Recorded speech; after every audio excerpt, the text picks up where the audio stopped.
তো আমার অভিজ্ঞতা যেমন, আমার জ্ঞানটা যেমন, আমার চিন্তা ভাবনার গভীরতা যেমন, সেই অনুসারে কিন্তু আমার ধারণাটাও ততটা, আমি ততটাই ধারণ করতে পারি। আমি কথাটা বুঝতে পারছি না মানে আমি বেদান্তের এই কথাগুলো বুঝতে পারছি না, তার মানেটা কি? তার মানেটা হচ্ছে আমি এই কথাগুলো তো শুনিনি।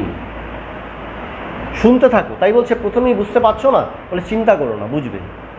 ভগবান সুন্দর বলেন কিচ্ছু ভাবতে হবে না, শুনতে থাকো। তুমি শুনতে শুনতে দেখবে আস্তে আস্তে তোমার বুদ্ধি, বেদান্তের এই কথা বলছে, বেদান্ত বলছে মিথ্যা থেকে আমরা সত্যে যাই না, আমরা সত্য থেকে সত্যে যাই। আস্তে আস্তে তোমার এই সত্য বোধ, সত্য ধারণাটা একটু একটু করে বাড়তে থাকবে। যেমন যেমন তোমার সত্য ধারণা বাড়তে থাকবে, সত্যের প্রতি ধারণা যত গভীর হতে থাকবে, দেখবে আস্তে আস্তে তোমার কাছে এই আত্মজ্ঞানটাও স্পষ্ট হতে থাকবে। বলছেন মনন কি?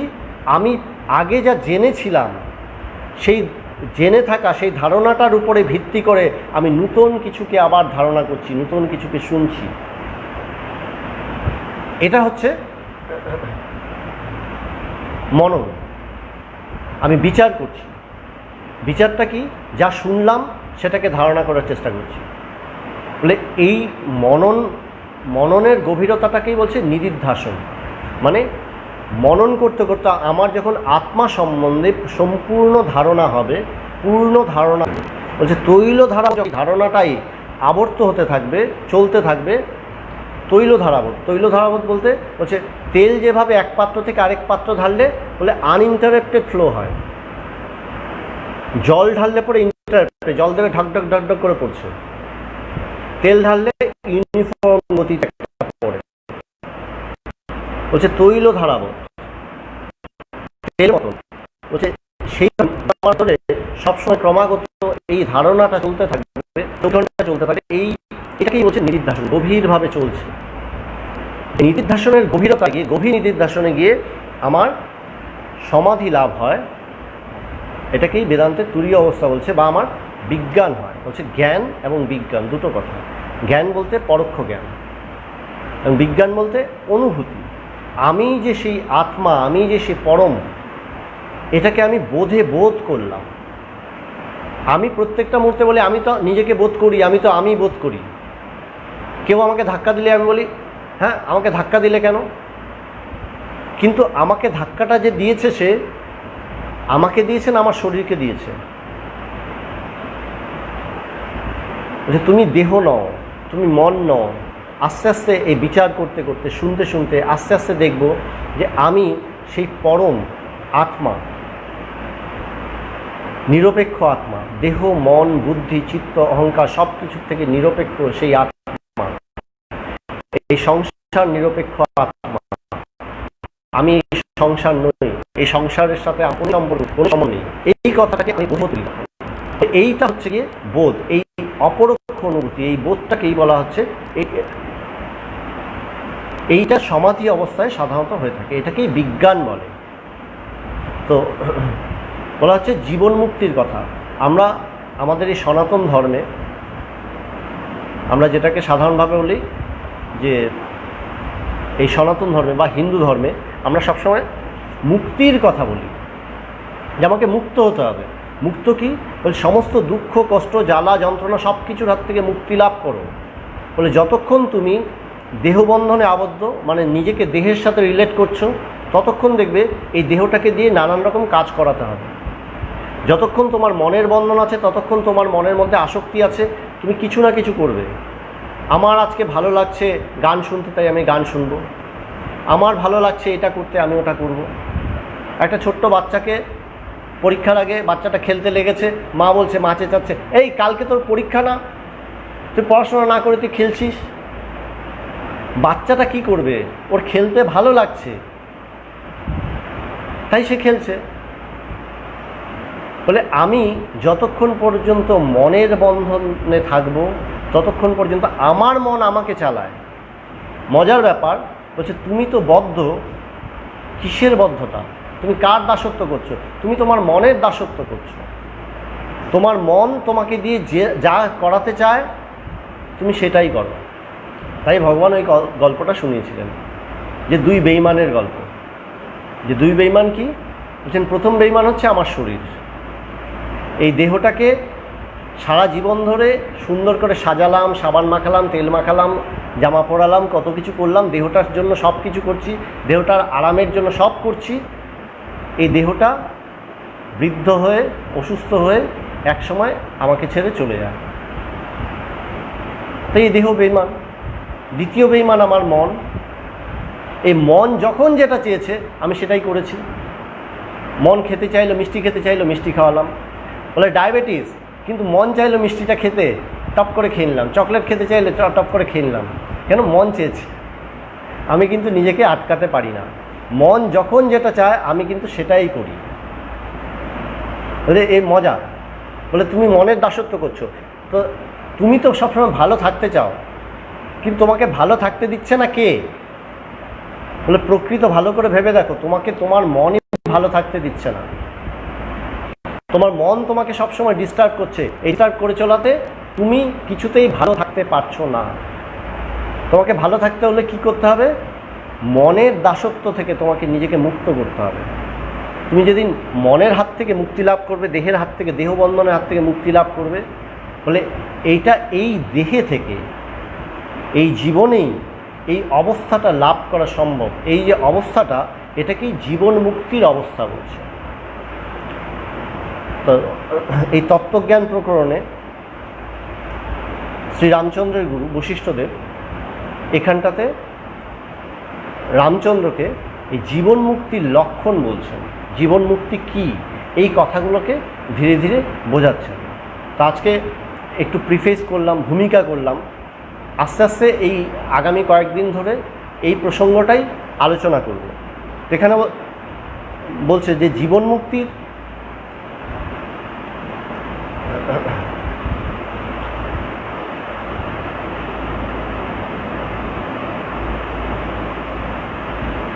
যেন একমাত্র ব্রহ্মাত্মৈক্য বোধই সর্ববিষয় ভাবনারূপ তৃণের দাহকারী অগ্নিসদৃশ্য।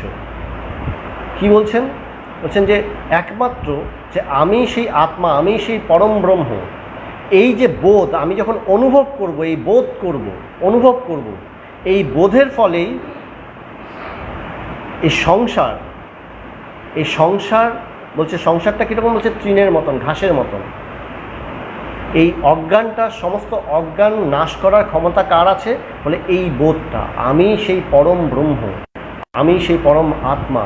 এই যে বোধ, এই বোধটা করতে হবে। বলে প্রথমে বিচার দিয়ে তোমাকে বিশ্লেষণ করে বুঝিয়ে দেওয়া হচ্ছে যে দেখো, তুমি যা কিছু ধারণা করছো সংসার সম্বন্ধে, সেটা কি? তুমি তোমার প্রয়োজনেই সংসার করছো।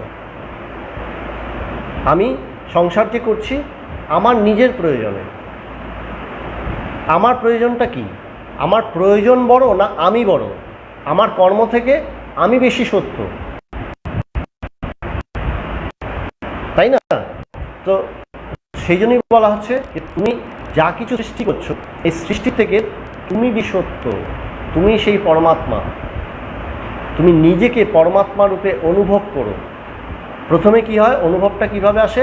বুদ্ধিতে ধারণা হয়।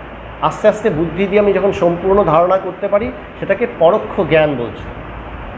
অবশেষে অপরোক্ষ অনুভূতি। সেই বোধটা যখন বোধে বোধ হলো, সে বলছে ব্রহ্মাত্মৈক্য বোধে বোধ, মানে আমি এবং ব্রহ্ম একই। আমি সেই পরম ব্রহ্ম, আমি ব্রহ্মের সাথে যখন একাত্ম বোধ করলাম, এই অনুভব করলাম, এটাকেই বলছে ব্রহ্মাত্মৈক্য বোধ। এই ব্রহ্মাত্মৈক্য বোধের ফলেই এই সংসার নামক যে ভ্রান্তি আমি রচনা করেছি, যে সংসার ভ্রান্তি আমাকে সবসময় দুঃখ, কষ্ট, জ্বালা যন্ত্রণা দিচ্ছে। সবসময় যদি বলা হয় তুমি তোমার সম্বন্ধে বলো তো, তুমি কি ভাবছো, আমি কি দেখব? আমি সবসময় কালকে কি হবে, যেমন এখন কি হচ্ছে এই করোনার জন্য, এই করোনাতে কি হবে, রোজ শুধু নিউজ পেপারে সবাই নাম্বার দেখে, কত লোক মরলো, কত লোক অসুস্থ হলো। এই আমাদের পাড়ায় হয়নি তো? সবারই চিন্তা যে পাড়ায় আসলে এই ঢুকে গেল রে, এই ঢুকে গেল, আমাদের পাড়ায় এসে গেল, এই চিন্তা। তো প্রত্যেকটা মুহূর্তে আমি কিন্তু একটা আতঙ্ক, আশঙ্কার মধ্যে দিন কাটাই। এই আতঙ্ক, আশঙ্কা তোমাকে সুখ দিচ্ছে কোথায়? বলে তুমি সেই পরম সুখ, পরম আনন্দ অনুভব করতে পারো একমাত্র তখনই সেটা সম্ভব। বলছে নিরবিচ্ছিন্ন আনন্দ, বলে আমি নিরবিচ্ছিন্ন মানে আমার আনন্দটা কখনো কোনো অবস্থায় ছিন্ন হবে না, বিঘ্নিত হবে না, ভাঙবে না, কাটবে না। যেমন বিয়ে বাড়িতে গিয়ে সবাই আনন্দ করছে, পার্টিতে গেলেও আনন্দ করছে, পিকনিক করতে গেলেও আনন্দ করছে, পিকনিকটা শেষ হলো, বাড়ি ফিরে আসলো, আনন্দটাও শেষ হয়ে গেল। বলে জগতে তুমি যা কিছু করছো সমস্ত আনন্দ, যে কর্মের দ্বারা সৃষ্ট যে আনন্দ, সে আনন্দ কিন্তু শেষ হবে। কর্ম শেষ, আনন্দটাও শেষ, উপভোগটাও শেষ। কিন্তু হচ্ছে তুমি যখন নিজেকে ব্রহ্ম বলে অনুভব করবে, তুমি যখন নিজেকে প্রকৃত নিজের স্বরূপটাকে অনুভব করবে, তখন তোমার এই আনন্দটা কখনোই আর ভাঙবে না।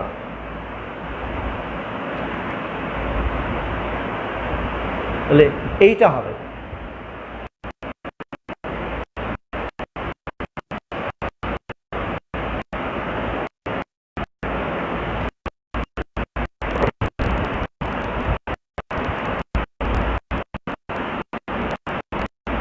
এখানে রামচন্দ্রকে বলছেন ব্রহ্মাত্ম বোধ, এই যে তুমি সেই পরম ব্রহ্ম, এই যে বোধ, এই বোধটাকেই সমাধি নাম দিয়ে বর্ণন করা হয়, অভিহিত করা হয়। বলছে এই অবস্থাটাকেই সমাধি বলা হয়, যখন তুমি ব্রহ্মবোধে নিজেকে প্রতিষ্ঠা করলে, সেই অবস্থাটাকে সমাধি বলা হচ্ছে। সমাধি মানে এই না যে স্থির নিশ্চলভাবে আমি বসে আছি, অবস্থান করছি, স্থিরভাবে নিশ্চলভাবে অবস্থান করাটা সমাধি না। এখানে এই কথাটার অর্থ হচ্ছে আমি নিজের যেমন যোগ অভ্যাস দ্বারা, ক্রিয়াযোগের অভ্যাস দ্বারা অনেকে সমাধিস্থ হয়। অষ্টাঙ্গ যোগ, যেটাকে অষ্টাঙ্গ যোগ বলে, যে অষ্টাঙ্গ যোগের দ্বারা সমাধিস্থ হন। বলছেন সেই সমাধিতে কি হয়, বলছে যদি ব্রহ্ম সংস্কার না থাকে, ব্রহ্ম সংস্কারের না থাকার ফলে কি হচ্ছে, বলছে প্রাণবায়ু সংযম করতে করতে, কুম্ভক অভ্যাস করতে করতে আস্তে আস্তে আস্তে আস্তে কী হয়, বলছে আমার সমাধি হয়ে যায়, সেই অবস্থা হয়ে যায় যখন নিশ্চল হয়ে গেল, সব কিছু স্থির হয়ে গেল। প্রাণবায়ুর জন্য কি হচ্ছে, আমি নিঃশ্বাস নিচ্ছি, নিঃশ্বাস প্রশ্বাস নিচ্ছি, আমার হৃৎপিণ্ড ধকপক করছে, আমার পালস বিট হচ্ছে, সব কিছু হচ্ছে, শরীর চলছে, মন চলছে, দেহ চলছে, সব চলছে। বলছে কুম্ভক মানে হচ্ছে প্রাণবায়ুটাকে রোধ করো কিছুক্ষণের জন্য।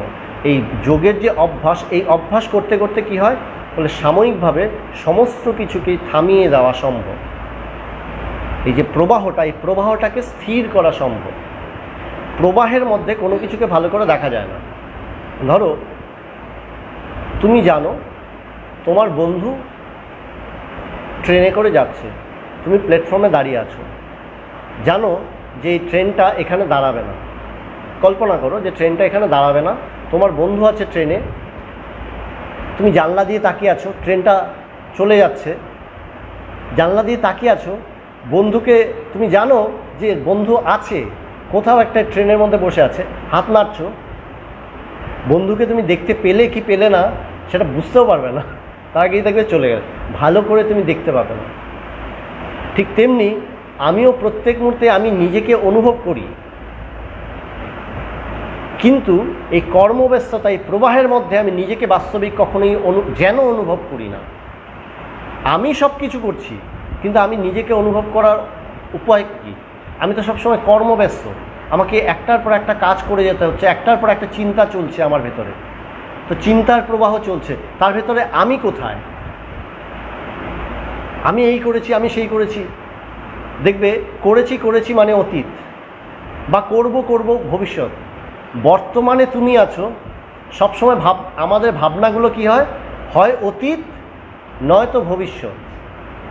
বর্তমানে তুমি কোথায়? তোমার অবস্থানটা কোথায়, অতীতে না বর্তমানে?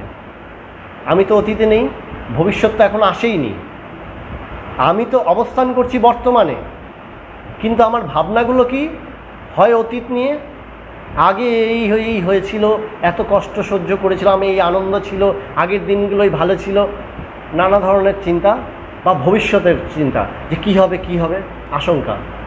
বর্তমানে তুমি আছো, নিজেকে অনুভব কোথায় করছো? তাই বলছে তুমি স্থির হও। যদি এই চিন্তার প্রবাহটাকে স্থির করা যায়, তুমি নিজেকে অনুভব করতে পারবে। নিজেকে সুস্পষ্টভাবে দেখতে পাবে। তো এই যোগের অভ্যাস দিয়ে নিজের প্রবাহ, এই সমস্ত প্রবাহকে স্থির করা সম্ভব। বলে শুধু স্থির করলেই হয় না, বলছে বশিষ্ঠদেব বলছেন রামচন্দ্রকে, এই স্থির করেই সেটাকে শুধু সমাধি বলে না, প্রকৃত সমাধি বলে না। বলে আমি স্থির হলাম, প্রবাহ স্থির হলো, কিন্তু ওখানে আমার ব্রহ্মবোধে স্ফুরণ হয়েছে কি, আমার এই অনুভব হয়েছে কি যে ব্রহ্মাত্মৈক্য সাক্ষাৎকার, আমি এবং ব্রহ্ম এক, আমি সেই পরম ব্রহ্ম, এই রূপে নিজের বোধে বোধ হয়েছে কি। এই বোধে বোধ যদি না হয়ে থাকে তবে কিন্তু এটাকে সমাধি বলে বলা যাচ্ছে না। তো বলছেন কীভাবে হবে, এই প্রসঙ্গে যে ভূমিকাটা করলাম যে আমাকে কিভাবে করতে হবে, এই ব্রহ্মাত্মৈক্য বোধ কিভাবে করতে হবে, আমি ব্রহ্ম, এই বোধটা কিভাবে করতে হবে। যে প্রথম জিনিস হচ্ছে যে আমি শুধু শুনলে, মানে আমি শুধু শুনছি ক্যাজুয়ালি, একটু শুনছি, ঠিক আছে ভালো, সুন্দর সুন্দর কথা, বেশ ভালো, এইভাবে হবে না। যখন আমাকে কোনো কিছুকে শুনতে হবে, শিখতে হবে, ভালো করে শুনতে হবে। যেমন একটা সুন্দর এক্সাম্পল আছে, সুন্দর উদাহরণ বলছে, আমরা মোটামুটি সবাই গান শুনতে ভালোবাসি, কিন্তু যে গায়ক, যে গান সম্বন্ধে জানে, গানের চর্চা যে করেছে, তার গান শোনা আর আমাদের গান শোনার মধ্যে পার্থক্য আছে। বলে কীরকম? বলে আমরাও গানটা শুনবো, আমরা কিন্তু গানের ভেতরে সেই গায়কের সূক্ষ্ম সূক্ষ্ম কাজগুলো বুঝতে পারবো না। আমাদের কাছে সেগুলো একটা শব্দরূপে আসবে, শব্দটা সুন্দর, রিদমিক। আমি কিন্তু তাল, লয়, রাগিনী, সুর, এই ছোট ছোট জিনিস, সূক্ষ্ম জিনিসগুলোকে অনুভব করার ক্ষমতা নাই। তার ফলে কি হচ্ছে, আমি যে আনন্দটা লাভ করছি সেই আনন্দটা কি আংশিক। যতটুকু আমার ধারণা সেই অনুসারেই আমার আনন্দ, সেই অনুসারে আমার প্রাপ্তি। যখন তুমি সব কিছু জানলে, তাল, রাগিনী, লয়, প্রত্যেকটা জিনিস যদি তুমি জানো, রাগ, রাগিনী সব কিছু যদি তুমি জানো, তবে তুমি যে গানের মাধুর্যটা অনুভব করবে, তুমি যে আনন্দটা লাভ করবে, সেই আনন্দটা একজন সাধারণ অজ্ঞর থেকে বহু গুণে উত্তম। সেটার সাথে কোনো কম্প্যারিজনই হতে পারে না। ও গান শুনছে, যে গায়ক এগুলো সব জানে, সেও গান শুনছে, সে বলছে বাহ বাহ, আমিও বলছি দারুণ দারুণ, কিন্তু দুইজনের অনুভূতির কিন্তু অনেক পার্থক্য। আপাত দৃষ্টিতে মনে হচ্ছে দুজনের কাছেই গানটা দারুণ লাগছে, বলছে না, মোটেও না। দুজনের আনন্দের অনুভূতি কিন্তু এক নয়। বলছে আমি এখন যে সংসারের মধ্যে যে আনন্দ অনুভব করছি সেটা কি? বলে ওটা তো তোমার কর্মের দ্বারা তুমি কতগুলো আনন্দ সংগ্রহ করার চেষ্টা করছো। হ্যাঁ, ভিখারি যেমন মাঝে মধ্যে পয়সা একটু ভিক্ষে করে পেলো বা কুড়িয়ে পেলো, বাহ একটু পয়সাটা পেলাম, বলে ওই রকমই তোমার জীবনটা তুমি এইভাবে কাটাচ্ছ। আর তুমি বলছে ব্রহ্মাত্মৈক্য বোধ দ্বারা যখন এখানে নিজেকে প্রতিষ্ঠা করবে, তখন কি হবে? বলে তখন তো তুমি রাজার রাজা, তখনই তুমি প্রকৃত রাজা, সেই মহারাজ। বলছে তখন কি? বলে তখন তোমার কোনো অভাব নেই। বলছে সেই গানের বিশারদ যখন সেই গানটা শুনছে, সে যেভাবে আনন্দ লাভ করবে, তখন তুমিও দেখবে নিরবিচ্ছিন্ন এক আনন্দ লাভ করবে। বলছে শুধু কি স্থির হয়ে বসলেই আমি সমস্ত প্রবাহ শূন্য করে বসলাম, সেটাই সমাধি? বলছে না, কিন্তু আমাকে সেই অভ্যাসটা করতে হবে। প্রথম জিনিস কি? শুনতে হবে। স্থির হয়ে বসে আমাকে কথাগুলোকে শুনতে হবে। আমি স্থির হয়ে বসবো এবং কথাগুলোকে আমি শুনবো, ভালো করে শুনবো। বলে এই শ্রবণের উপরে জোর দাও। তারপরে ওই কথাগুলোকে ভাবো, মনন করো, ভাবো, সেই কথাগুলোকে নিয়ে তুমি ভাবতে থাকো, মনন করতে থাকো। যা শুনলাম সেটাকে নিয়ে গভীরভাবে ভাবতে থাকো। তুমি এমনিতেও মনন করো। কি মনন করো? কোথায় করোনা হয়েছে, কতটা হয়েছে, কতজন মরেছে, কতজন অসুস্থ হলো, আমাদের পাড়ায় হলো কি না। এই ভাবনাটা কি তোমাকে শান্তি দিচ্ছে না আনন্দ দিচ্ছে? শুধু আতঙ্ক দিচ্ছে। হ্যাঁ, পরশুদিন একজন এসেছিল, এসে আমাকে বলছে, টাইমস অফ ইন্ডিয়ার একজন এসেছিল, এসে বলছে, মহারাজ চারিদিকে একটা করোনা নিয়ে আতঙ্ক হয়ে গেছে। আমরা হ্যাঁ, সারাক্ষণ শুধু পেপারে ছাপানো হচ্ছে করোনার কত লোক হচ্ছে, তো আতঙ্কটা ছড়াচ্ছে, আতঙ্ক সেল হয়, তো আতঙ্ক সেল হচ্ছে, আতঙ্ক সেল হতে আতঙ্ক বাড়ছে। এই আতঙ্ক তোমাকে শান্তি দিচ্ছে না, তুমি শান্তিটা নিজের ভেতরে খুঁজে পাও, সেই শান্তিকে লাভ করো। এইটা বেশি ইম্পর্ট্যান্ট, এটা আমাদের দরকার, যে এই চর্চাটা তাই আমাদেরকে করতে হবে। বলছে প্রথমে কি শোনো, প্রথমে আমাকে মানসিকভাবে বলিষ্ঠ হতে হবে, যে এইভাবে স্থির করতে হবে যে না, আমাকে বেদান্ত শুনতে হবে। কেন শুনতে হবে? কারণ আমি প্রকৃত সুখ পেতে চাই, প্রকৃত অনুভব লাভ করতে চাই, নিরবিচ্ছিন্ন আনন্দ লাভ করতে চাই, আমি মুক্তি লাভ করতে চাই, সমস্ত দুঃখ কষ্ট জ্বালা যন্ত্রণার হাত থেকে চিরতরে মুক্তি লাভ করতে চাই, আমি বন্ধন মুক্ত জীবন যাপন করতে চাই। তাই আমাকে বেদান্ত শুনতে হবে, এ হচ্ছে প্রথম কথা। দ্বিতীয় কথা কি? আমাকে শুনে যেতে হবে, স্থির হয়ে বসে শুনতে হবে, তারপরে স্থির হয়ে বসে মনন করতে হবে। তাই বলছে একটু ধ্যানের অভ্যাস করো, একটু স্থির হয়ে বসো, ধ্যানের অভ্যাস করো। যা কিছু ভাবলাম সেটাকে মনে মনে ভাবো, ধ্যান করো, ধারণা করো। এভাবে আস্তে আস্তে আমাদের ক্রমাগত ডেভেলপমেন্ট হতে হতে হতে হতে আমরা অপরোক্ষ অনুভূতি, বলছে ব্রহ্মাত্মৈক্য বোধ, ব্রহ্মাত্মৈক্য সাক্ষাৎকার যখন হবে, তখন গিয়ে আমি প্রকৃতই মুক্ত হব, চির আনন্দ লাভ করব। বলে সেই আনন্দটাই তো চাই।